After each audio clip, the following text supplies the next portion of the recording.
For sheer tropical splendor, the islands of Tahiti and Bora Bora stand alone. Hyper blue lagoons, white sand beaches, fish of every shape, size, and color, generous and welcoming people, a riot of fruits and flowers, and an ample dose of solitude all await the visitor here. They say Hawaii has more visitors in 10 days than Tahiti has in 1 year, so you might want to spend a few more hours flying here. The diving and snorkeling is some of the best in the world. The food is a mix of exotic local specialties and a Parisian bistro. And the sweet night air is alive with drums and dancing.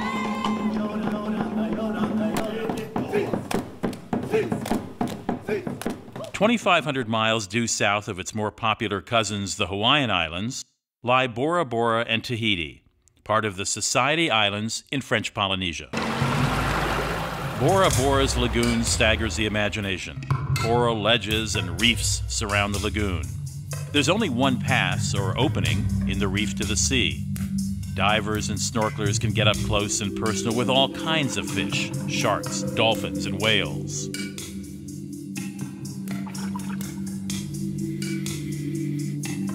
The water flows in at high tide and out again through the pass, keeping the lagoon flushed and creating a current you can ride as you explore the depths. An underwater encounter with a manta ray is a heart-stopping experience.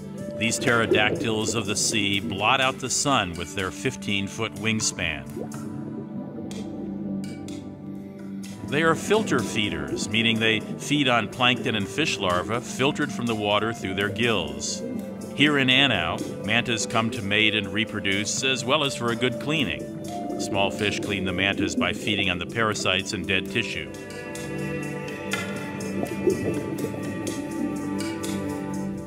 Back on board, we head for a strip of white sand on a little island in the lagoon.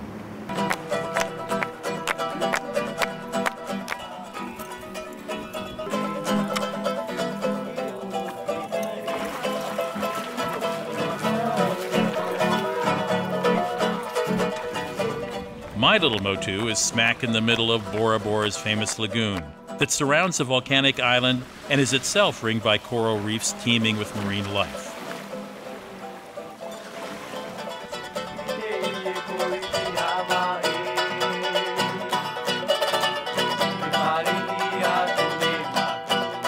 While I'm serenaded by sea nymphs, lunch is cooked in a traditional pit oven where pork, fish, chicken, breadfruit, bananas, and sweet potatoes are steamed in layers. I hope you guys hungry, huh? Wow. The meat is wrapped in banana leaves, and a layer of vegetation is laid on the hot stones and over the meat. This little motu picnic really sums up the Polynesian experience, a mix of the ancient and exotic culture with the pleasures of the sun and sea. And coconuts drip from trees ripe for the taking, if you can get to them.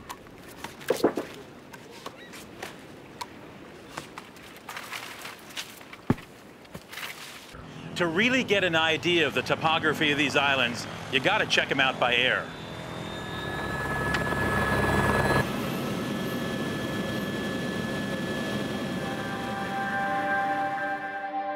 Millions of years ago, these volcanic islands rose from the ocean. Descendants of Southeast Asian seafarers settled them more than 1,000 years ago, and the Western world discovered them in the 1700s.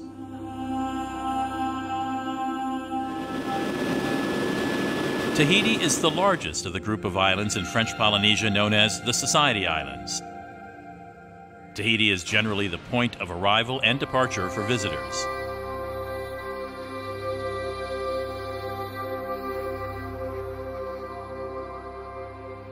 Bora Bora, located about 160 miles northwest of Tahiti, is easily the most beautiful, and the most popular resorts in Polynesia cluster around its azure lagoon.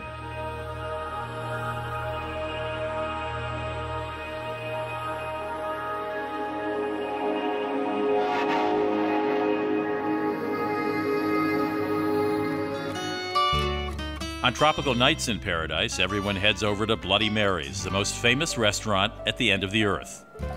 Everyone who is anyone has been to Bloody Mary's. You wander in, select your fresh fish, and the cook throws it on the grill.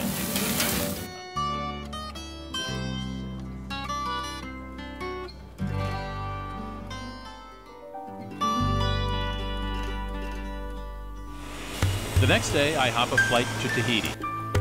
While Bora Bora is the picture-perfect lagoon resort escape, Tahiti offers French Polynesia's biggest city, great hiking, and wild coastlines, as well as some of the best surfing anywhere.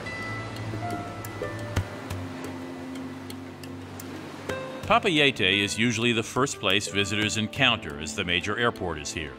The city is lively, and the marketplace is the heart and soul of Papayete. In 1842, Tahiti and the surrounding islands became a protectorate of France. Both Tahitian and French are spoken in the Society Islands. But this is not Paris. Butchered French is welcomed, and English is spoken widely as well.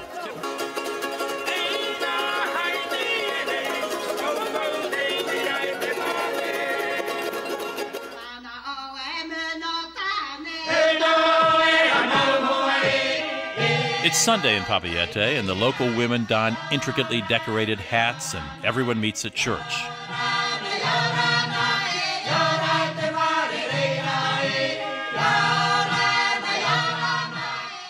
About half the population of French Polynesia is Protestant, and the service here is a mix of worship and music, Tahitian style.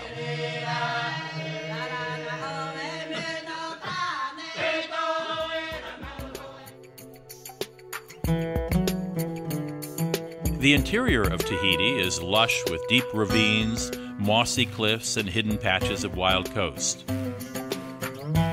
You can drive around the island, tour it in a 4x4 vehicle, or fly over it. The steep volcanic peaks and sheltered lagoons represent a geology unique to the Society Islands.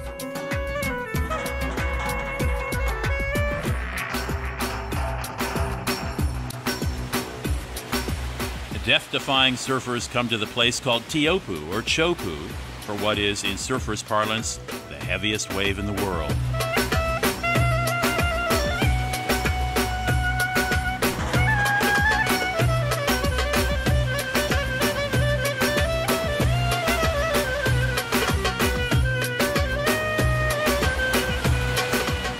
Surfing contests are held here, and for those with the chops for Chopu, it's a thrill, but for mere mortals, it can be lethal.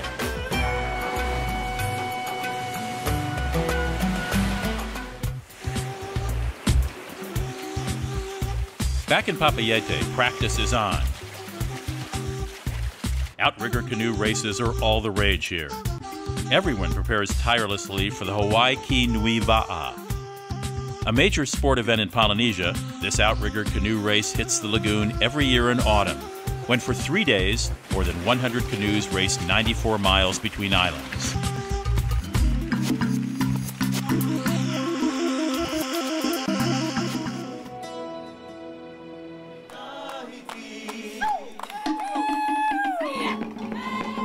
It's show night here at the Intercontinental Resort Restaurant, and some of the best and most culturally authentic dancing happens here.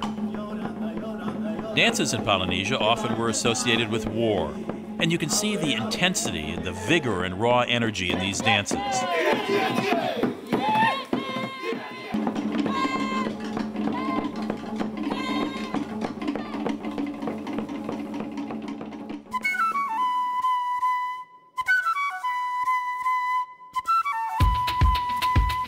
Another way to dine in Tahiti is to wander around the roulotte, which literally means wheels. These are food vans serving some of the best fare I've had so far.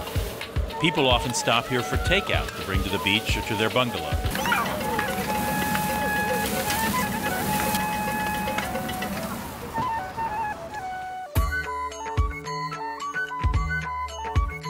Sailing the waters around Tahiti and Bora Bora and the Society Islands is another angle on paradise.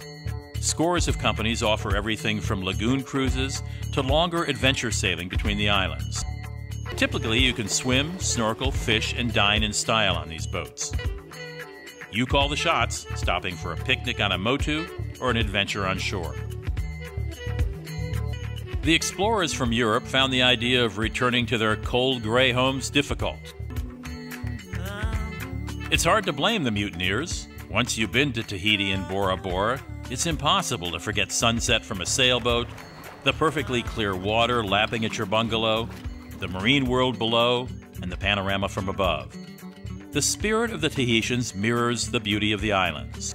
There's everything and nothing to do, and all that blue to contemplate.